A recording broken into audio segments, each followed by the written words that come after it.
Okay, students, now let's start with discounted cash flow technique. So chapter 3 में अब हम discounted cash flow techniques करेंगे. Discounted cash flow techniques को हम एक नाम और से भी जानते हैं, that is time value adjusted techniques. Again, guys, अगर आपने चैप्टर सेकंड अभी तक नहीं पढ़ा है, मेरी चैप्टर सेकंड की वीडियोस अगर आपने अभी तक नहीं देखी हैं तो प्लीज़ आप वो वीडियोस देख लीजिए, क्योंकि टाइम वैल्यू ऑफ मनी का चैप्टर बहुत ज़्यादा इम्पॉर्टेंट है. वो चैप्टर आपके हमेशा काम आएगा. ठीक है. सो डिस्काउंटेड कैश फ्लो टेक्निक्स में भी उसी चैप्टर का एक कॉन्सेप्ट यहाँ पर यूज़ होगा. So I highly recommend you to watch the videos of chapter second time value of money, और उसका लिंक आपको यहाँ वीडियो में ऊपर की तरफ मिल जाएगा. सो डिस्काउंटेड कैश फ्लो टेक्निक्स क्या है? डिस्काउंटेड कैश फ्लो टेक्निक्स कौन सी टेक्निक्स हैं? ये वो सारी टेक्निक्स हैं जो टाइम वैल्यू ऑफ मनी को कंसीडर करती हैं. अब टाइम वैल्यू ऑफ मनी क्या है सर? वैसे तो पूरा चैप्टर है इसके ऊपर, बट मैं आपको एक हल्का सा इसका कॉन्सेप्ट बता देता हूँ.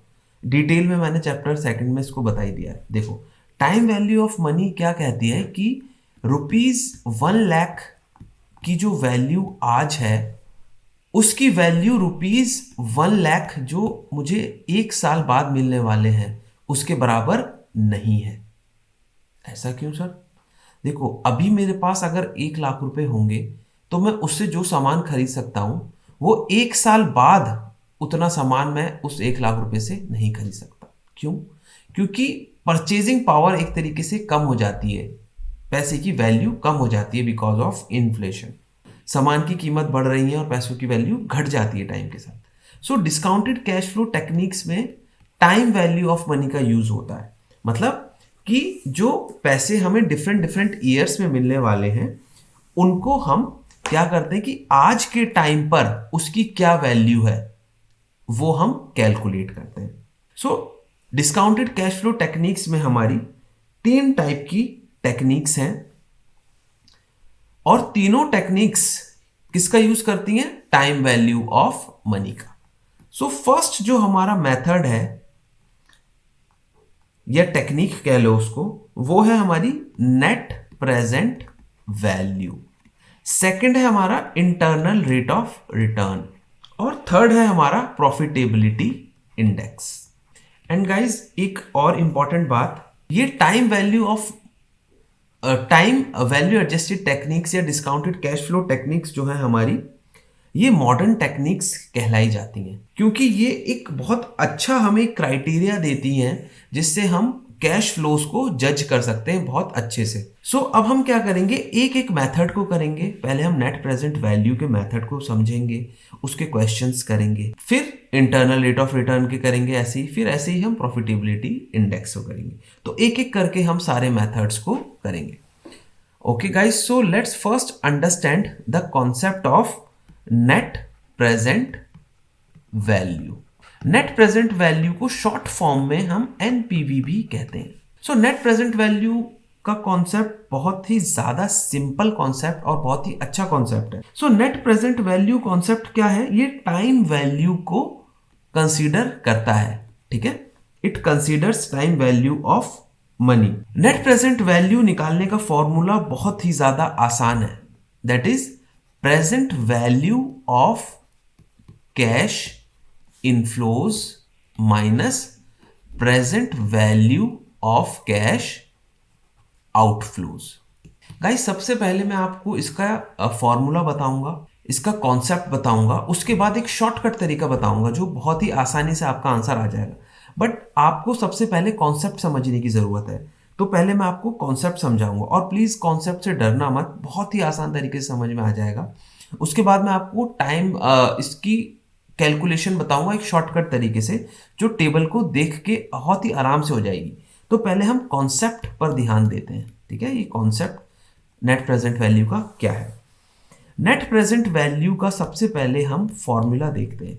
नेट प्रेजेंट वैल्यू का फॉर्मूला हमारा होता है summation N T is equal to 1 C 1, C क्या है, कैश फ्लोज है, ठीक है, डिवाइडेड बाय 1 प्लस के to the power T minus C O. बहुत ही आसान है, इसे देख के बिल्कुल घबराना नहीं है।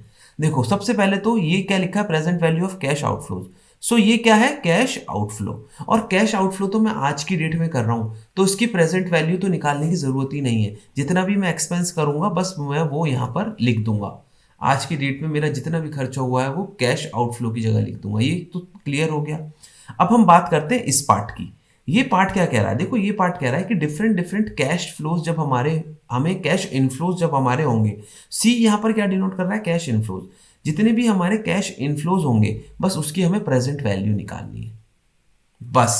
फॉर एग्जाम्पल आपने टाइम वैल्यू ऑफ मनी में पढ़ा था कि प्रेजेंट वैल्यू निकालने के लिए हम क्या करते थे, future value divided by 1 plus i to the power n कर देते थे। वही सेम कॉन्सेप्ट यहां लग रहा है। जो भी हमारी प्रेजेंट वैल्यू हमें निकालनी है, कैश फ्लो हमें फ्यूचर में होने वाले, तो ईयर वाइज हम कैश फ्लोज देंगे, उन सब की प्रेजेंट वैल्यू निकाल के उसे ऐड कर देंगे। ये एडिशन का साइन है बस, और कुछ नहीं करना है। तो मैं इसको एक्सपेंड करके लिखता हूं, ठीक है, ताकि आपको और अच्छे से समझ में आ जाए। तो अब मैं इसको एक्सपेंड करके लिखता हूं, इसको कैसे लिखा जाएगा। सो इसको मैं ऐसे भी लिख सकता हूं, सबमिशन का साइन मैंने हटा दिया है, C1 मतलब फर्स्ट ईयर में जो कैश फ्लो मिला है एक साल बाद, C1 डिवाइडेड बाय 1 प्लस के। यहां पर के क्या है, के है हमारा डिस्काउंटेड रेट, ठीक है, जो भी डिस्काउंटिंग रेट हमने तय किया है वो के है। 1 ये टी है, फर्स्ट ईयर की बात कर रहे हैं तो 1 आ जाएगा। सेकेंड ईयर में क्या होगा, सेकेंड ईयर में भी सिंपल यही होगा, plus C2 cash flow of second year divide by 1 plus, यहां पे तो के तो सेम ही रहेगा, डिस्काउंटिंग रेट हमारा टी 2 हो जाएगा क्योंकि सेकेंड ईयर की बात कर रहे हैं। ऐसी थर्ड ईयर में cash flow of third year divide by 1 plus के तो मेरा सेम रहेगा टू द पावर 3, ठीक है, प्लस ऐसे ही चलता रहेगा और पहुंच जाएगा c n divided by 1 plus के टू द पावर एन। बस ये जो टर्म है बस इसको एक्सपेंड करके मैंने ऐसे लिख दिया, ये इक्वेशन लिख दी है, ठीक है। ये इक्वेशन पूरी क्या है, कुछ भी नहीं है, सिर्फ ऊपर का एक्सटेंडेड फॉर्म है।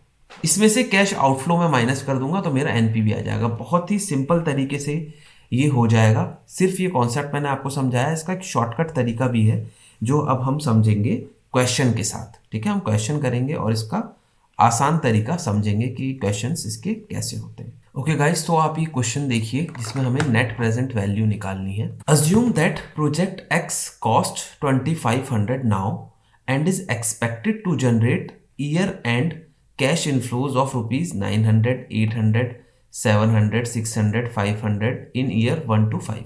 तो हमसे क्या कह रहा है, देखो कैश आउटफ्लो मेरा 2500 हो गया है प्रोजेक्ट एक्स में, और मुझे 5 ईयर्स तक ये अमाउंट मिलेगा। फर्स्ट ईयर में 900, देन 800, 700 एटसेट्रा, ठीक है। और opportunity cost of capital, opportunity cost of capital कुछ भी नहीं है, कॉस्ट ऑफ कैपिटल है। ये कितनी है, 10% है। कॉस्ट ऑफ कैपिटल का मतलब क्या हो गया यहाँ पर, डिस्काउंट रेट। बहुत ही ज्यादा आसानी से ये क्वेश्चन हो जाएगा। आप लोग प्लीज इस क्वेश्चन को नोट कर लीजिए, इसके बाद हम इसको सॉल्व करेंगे। ओके गाइस, अब हम उस क्वेश्चन को सॉल्व करते हैं। सबसे पहले मैं आपको कॉन्सेप्ट जो मैंने पढ़ाया था अभी आपको उसके हिसाब से बताता हूं। अगर इसे इक्वेशन में रखेंगे तो हम कैसे रखेंगे, फिर शॉर्टकट तरीके से भी कर लेंगे।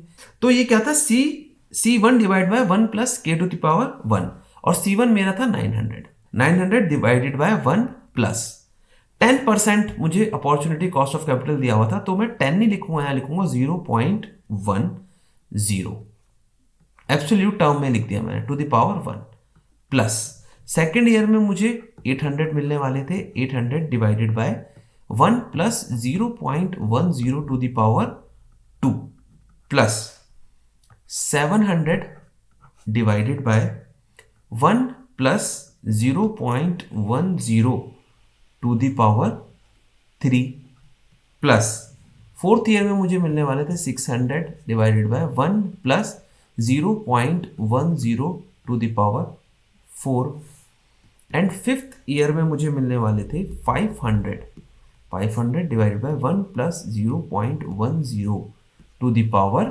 5। तो ये सारा मेरा कैश इनफ्लोज था। और कैश आउटफ्लो क्या था मेरा? कैश आउटफ्लो मेरा 2500 ही था, तो वो तो CO कैश आउटफ्लोज की प्रेजेंट वैल्यू निकालने की जरूरत ही नहीं। देखो गाइज, या तो आप इसको मैनुअली ऐसे सॉल्व कर लो, या फिर मैं अब आपको शॉर्टकट तरीका बताता हूं इसका क्या है। इसका शॉर्टकट तरीका क्या है? देखो 900 फॉर एग्जांपल ये वाली टर्म हम लेते हैं 900 डिवाइड बाय 1 प्लस 0.10। तो 900 इंटू 1 डिवाइडेड बाय 1 प्लस 0.10, इसको ये भी तो बोल सकता हूं मैं। और इस चीज को ना, इस फैक्टर को मैं बोलता हूं प्रेजेंट वैल्यू इंटरेस्ट फैक्टर। ये वाला जो फैक्टर है ये आपको टेबल में मिल जाएगा। कौन सी टेबल में? Present value interest factor table में, जिसको हम प्रेजेंट वैल्यू फैक्टर टेबल भी कहते हैं। बस हमें प्रेजेंट वैल्यू फैक्टर टेबल पर जाना है, इसकी वैल्यू लेनी है वहां से टेबल में से और मल्टीप्लाई करते हुए चलना है सबको।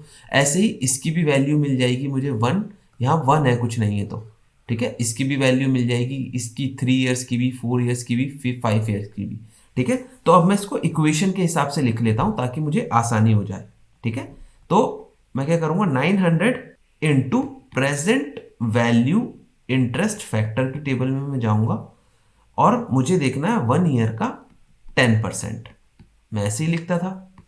ठीक है, 1 ईयर एंड 10%, 0.10। ये मैंने टाइम वैल्यू ऑफ मनी के चैप्टर में पढ़ाया है किसे कैसे लिखते हैं। ठीक है, present value interest factor bracket में नीचे लिखते हैं n, पहले n और फिर i plus 800 into present value interest factor bracket में n यहां पर है 2 और i है 0.10 प्लस थर्ड ईयर में 700 इंटू PVIF और ब्रैकेट में 3, क्योंकि थर्ड ईयर में मिल रहा है ये 0.10, दैट इज कॉस्ट मतलब discounting factor, plus 600 into PVIF fourth year में मिल रहा है 0.10 एंड लास्ट का मेरा कितना है 500 इंटू PVIF और ब्रैकेट में n, फिफ्थ ईयर का है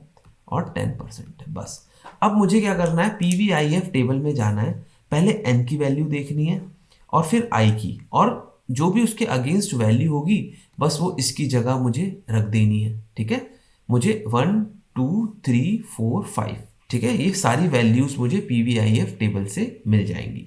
ठीक है, सो अब मैं PVIF टेबल में चलता हूँ गाइस और वहां से वैल्यू लेता हूँ, डायरेक्ट यहाँ रखूंगा, मल्टीप्लाई करूंगा, मेरा आंसर चुटकी में हो जाएगा। Okay, so now let's go to that PVIF table. Okay guys, so अब मैं PVIF टेबल में आ गया हूँ। गाइस ये सारी टेबल्स जो है, इसमें 4 टाइप की टेबल्स यूज होती हैं। ठीक है, इस टाइप के क्वेश्चंस में टाइम वैल्यू ऑफ मनी में, और ये टेबल्स आपको डिस्क्रिप्शन बॉक्स में मिल जाएगी वीडियो की। अगर डिस्क्रिप्शन बॉक्स में आपको नहीं मिलती तो आप मेरी वेबसाइट पर जाइएगा, दैट इज www.effortlesscommerceclasses.com।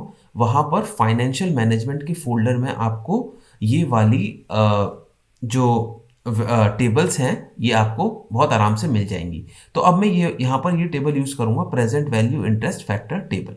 ठीक है, तो सबसे पहले मैं क्या देखूंगा, फर्स्ट 10% पर पहले 1 ईयर, हाँ पहले ईयर पर देखेंगे, ईयर 1 एंड 10% वैल्यू। 10% वैल्यू में कितना आ रहा है, ये आ गया देखिए 0.9091। ऐसे ही 10% पर मैं सेकेंड ईयर की देखूंगा 0.8264, सिमिलरली थर्ड ईयर की, फोर्थ ईयर की, फिफ्थ ईयर की। ठीक है, तो मैं ये रिस्पेक्टिव जितनी भी वैल्यूज हैं यहाँ पर, ये सारी वैल्यूज मैंने देख ली हैं। बस अब मुझे यही वैल्यूज उठा के वहां मल्टीप्लाई करना है और मेरा आंसर आ जाएगा। अगेन आप देख लीजिए, पहले 1 ईयर पर देखेंगे, ईयर एंड इंटरेस्ट रेट जो हमारा डिस्काउंटिंग फैक्टर है, उसके अगेंस्ट कौन सी वैल्यू, फर्स्ट ईयर में इतनी है, सेकंड में इतनी है, थर्ड, फोर्थ, फिफ्थ, बस यही वैल्यू मुझे उठानी है, वहां रखनी है और मेरा आंसर आ जाएगा। ओके गाइस, तो मुझे वैल्यू पता चल गई थी, तो मैं वैल्यूज यहां रख लेता हूं। 900 into 0.909 plus 800 into 0.8264 6 plus 700 into 0.751 plus 600 into 0.683 plus 500 into 0.621। ठीक है, ये तो मेरे कैश इन्फ्लोज हो गए माइनस 2500। तो गाइज आप जब ये सारी कैलकुलेशन कर लेंगे तो आपका आंसर आएगा ₹225। अब 225 आ गया और ये नंबर पॉजिटिव है। अब आपको एक चीज समझनी है, एनपीवी का क्राइटेरिया क्या कहता है। एनपीवी क्राइटेरिया ये कहता है कि अगर नंबर आपका पॉजिटिव आ रहा है तो आपको प्रपोजल एक्सेप्ट कर लेना चाहिए। अगर आपका एनपीवी नेगेटिव आ रहा है तो आपको प्रपोजल एक्सेप्ट नहीं करना चाहिए। ठीक है, सो एनपीवी क्राइटेरिया हमें यही कहता है कि पॉजिटिव होना चाहिए एनपीवी। अगर जिस प्रोजेक्ट का एनपीवी पॉजिटिव है वो प्रोजेक्ट हम एक्सेप्ट कर सकते हैं, या फिर जो एनपीवी मोर देन 0 है। ठीक है, अगर 0 से कम है तो उसको हमें रिजेक्ट कर देना है। अगर एनपीवी 0 के बराबर है तो वी मे एक्सेप्ट और reject the project. So I hope guys you have understood the concept of NPV। और अभी हम और क्वेश्चंस करेंगे इसके NPV के 2 क्वेश्चंस हम और करेंगे, उससे आपको और अच्छी अंडरस्टैंडिंग इस कॉन्सेप्ट की हो जाएगी। Okay guys, so thank you.